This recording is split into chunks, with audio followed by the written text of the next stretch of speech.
Hi everyone, my name is doctor Vipul and I am a dermatologist, एक skin specialist हूँ। मैं आज आपको डाइट और एक्ने के बारे में बताऊँगा। क्या डाइट का रोल है एक्ने में? अगर है तो वो कौन कौन से फूड है जो हमें खाने चाहिए और कौन कौन से फूड है जो हमें अवॉइड करने चाहिए। ठीक है, इन सारे क्वेश्चंस के बारे में मैं आज आपको बताऊँगा। सबसे पहले एक्ने के बारे में ब्रीफ में जानते हैं। एक्ने एक जिसको अपनी कॉमन लैंग्वेज में पिंपल, मुहासे, दाने, ब्लैक हेड, वाइट हेड और भी बहुत से नामों से जाना जाता है। ये एक पाइलोसिबेशियस यूनिट की बीमारी है। पाइलो मीन्स हेयर और सिबेशियस एक ग्लैंड है जो तेल बनाती है। सबसे पहले हेयर फॉलिकल जो होता है, जहाँ पे अपना हेयर होता है, वहाँ पे हाइपर प्रोलिफिकेशन होता है। हाइपर प्रोलिफरेशन मतलब वहाँ सेल ज़्यादा बनने लगती है, फिर वो सेल एक्यूमुलेट होती है और हेयर फॉलिकल को ब्लॉक करती है, और साथ में उसके सिबेशियस ग्लैंड भी होती है जो ज़्यादा सीबम सिक्रीट करती है। तो इससे क्या होता है कि जो हेयर फॉलिकल है वो स्किन पे विजिबल होने लगता है। इसे हम क्लोज कोमेडोन और वाइट हेड बोलते हैं। इसके बाद क्या होता है, इसका मटेरियल ऑक्सीडाइज हो जाता है। तो इसका मटेरियल जब ऑक्सीडाइज हो जाता है तो वो ऊपर से ब्लैक हो जाता है, जिसे हम ओपन कोमेडोन और ब्लैक हेड्स बोलते हैं। फिर एक प्रोपियनोबैक्टीरियम नाम का एक बैक्टीरिया होता है जो वहाँ ज़्यादा नंबर में बढ़ने लग जाता है, तो उसकी वजह से इन्फ्लामेशन होता है, जिससे रेड कलर के दाने बन जाते हैं चेहरे के ऊपर। उसे हम पैप्यूल बोलते हैं, जिसे हम पिंपल भी बोलते हैं लोकल लैंग्वेज में। इसके बाद अगर उसके अंदर पस बन जाती है तो वो दाने जो होते हैं वो पस्चूल्स होते हैं।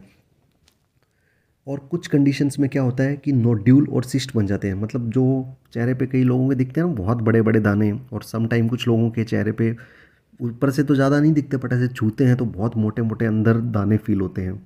ठीक है, उनको नोड्यूल्स बोलते हैं। तो ये नोड्यूलोसिस्टिक एक्ने होता है। तो ये एक सीवियर फॉर्म होती है एक्ने की। इसमें क्या होता है, स्कार बनने का बहुत चांस होता है।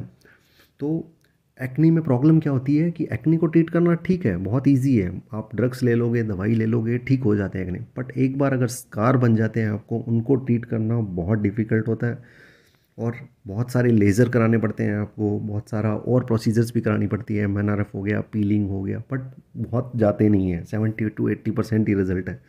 इसके लिए एक्ने जब भी आए तो मैं तो एग्रेसिवली ट्रीट करता हूँ ताकि स्कार नहीं पड़े। ठीक है, अब एक्नी होते क्यों हैं, इसकी बहुत सारी वजह हो सकती है। जैसे जेनेटिक और फैमिलियन फैक्टर, अगर आपकी फैमिली में किसी को एक्ने है, मतलब मैं मोस्टली पेरेंट्स में अगर आपको एक्ने है तो एक्ने के ज़्यादा चांसेस हैं आपको। फिर हार्मोन रिलेटेड कुछ डिसऑर्डर्स हो सकते हैं, जैसे पीसीओडी, उनमें भी एक्ने ज़्यादा होती है। कुछ दवाइयाँ भी एक्ने ज़्यादा कॉज करती है, जैसे अपने स्टीरॉयड हो गया, बहुत सारे लोग बेटनोवेटन या फिर कुछ स्टीरॉयड अप्लाई कर रहे होते हैं फेस में, उनमें भी एक्ने ज़्यादा होते हैं।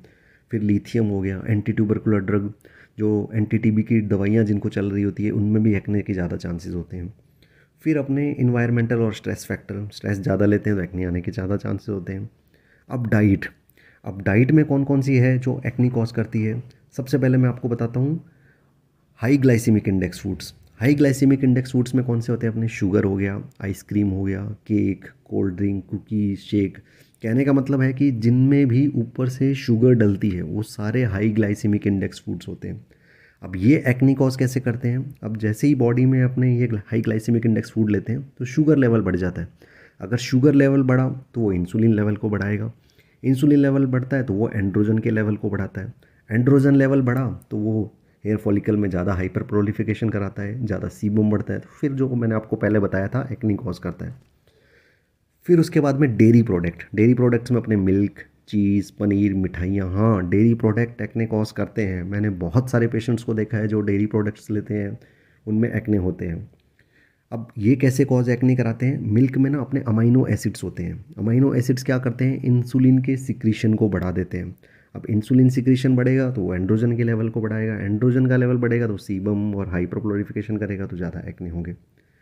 फिर अपने आता है ऑयली फूड्स। ऑयली फूड्स में अपने जितने भी जंक फूड्स होते हैं, चिप्स होते हैं, फ्राई, समोसे, चाइनीज़, जो भी अपने जंक फूड्स होते हैं सारे ये ऑयली फूड्स होते हैं। ये दो तरीके से एक्ने कॉज करते हैं। पहला तो इनमें सब में सबसे ज़्यादा हाई ग्लाइसेमिक इंडेक्स फूड्स होते हैं, मोस्टली में आलू यूज़ होता है जंक फूड्स में। दूसरा, ये क्या करते हैं, प्रो इन्फ्लामेटरी साइटोकाइंस को बढ़ाते हैं। ये इन्फ्लामेशन को बढ़ाएगा, तो इन्फ्लामेशन बढ़ेगा, फिर एक्ने हो गया। अब ये तो ज़्यादातर फूड हैं जो एक्ने कॉज करते हैं, मतलब ये तो मैं 100% नहीं बोलूँगा, बट 90% यही एक्ने कॉज कराते हैं। अब हमें क्या खाना चाहिए जिससे हमारे एक्ने कम हो, तो vitamin C rich foods, vitamin C rich foods में कौन कौन से होते हैं? लेमन हो गया, स्ट्रॉबेरी हो गया, ऑरेंज हो गया, पाइनएप्पल हो गया। अब ये एक्ने कैसे कम कराते हैं? ये एक तो एंटीऑक्सीडेंट होते हैं विटामिन सी, और इन्फ्लामेशन भी कम करते हैं, तो इसके लिए विटामिन सी अपनी डाइट में रहना चाहिए। फिर आता है विटामिन ए रिच फूड्स। अपने वेजिटेबल्स में विटामिन ए रिच फूड्स बहुत होते हैं, जैसे कैरेट्स हो गया, टोमेटो हो गया, स्वीट पोटैटो हो गया, ब्रोकली हो गई। ये सारे एक्ने जो विटामिन ए वाले फूड्स होते हैं। अब ये हमारी ना बहुत सी ड्रग्स होती है जो अपने दवाइयाँ फेस पे लगाते हैं, एंटी एक्ने की जो ओरल ड्रग्स होती है सारी विटामिन ए से बनी होती है, मोस्टली विटामिन ए से। जो आपको मैं कॉमन बताऊं तो एडेपलिन, ट्रेटेनोइन, ठीक है, ओरल ड्रग्स में आइसोट्रेटिनोइन, ये सारी एंटी एक्ने की जो ड्रग्स है विटामिन ए से बनी होती है। ये सेल को श्रिंक कर देती है, जो हेयर फॉलिकल होता है, सीबम होता है, उसको कम बनाता है, तो इससे एक्ने कम होते हैं। फिर इसके अलावा विटामिन ई रिच फूड्स जैसे आलमंड हो गया, स्पिनच हो गया, बीट रूट हो गया। फिर अपनी हाई फाइबर डाइट, ये भी एक्ने को कम करने में हेल्प करता है। फिर इसके अलावा कुछ मैं फूड्स आपको बताता हूँ जो जैसे मैंगो हो गया। मैंगो पे ज़्यादा स्टडी नहीं है, बट मैंने कुछ लोगों में ऐसा देखा गया है कि वो मैंगो खाते हैं तो उनको एक्ने होते हैं। बट आपको ऐसा कुछ अगर आपकी डाइट में है कि आप ये खाते हो तो एक्ने हो जाते हैं, तो वो आपको अवॉइड करना चाहिए। फिर एक मैं बताता हूँ आपको, जो जिम में लोग जाते हैं, जो वे प्रोटीन लेते हैं, उनमें बहुत एक्ने होते हैं। मैंने काफ़ी लोगों में देखा है कि वे प्रोटीन स्टार्ट करते हैं, एक्ने बढ़ जाते हैं। उनमें क्या होता है, उनमें जो वे प्रोटीन होता है वो मिल्क रिलेटेड प्रोडक्ट से बना होता है, मिल्क से बना होता है, ठीक है, तो उससे एक्ने होते हैं। तो अगर आपको ऐसा कुछ है कि आप वे प्रोटीन लेते हो, एक्ने होता है, तो आपको पी प्रोटीन लेना चाहिए, जो मटर से बना होता है प्रोटीन, मार्केट में अभी अवेलेबल है, आप ले सकते हो। तो ये सारा हुआ एक्ने के बारे में और फूड रिलेटेड के बारे में। तो ओके फ्रेंड्स, आई होप ये वीडियो से आपको कुछ नॉलेज मिला होगा। मैं ऐसे ही स्किन, हेयर और नेल डिसऑर्डर पे वीडियो बनाता रहूँगा, और अगर आपको भी कोई स्किन, हेयर और नेल डिसऑर्डर पे कुछ वीडियो चाहिए तो आप मुझे मैसेज कर सकते हैं। So I request everyone to please subscribe and like our channel. At the last but not least, thank you everyone for your valuable time.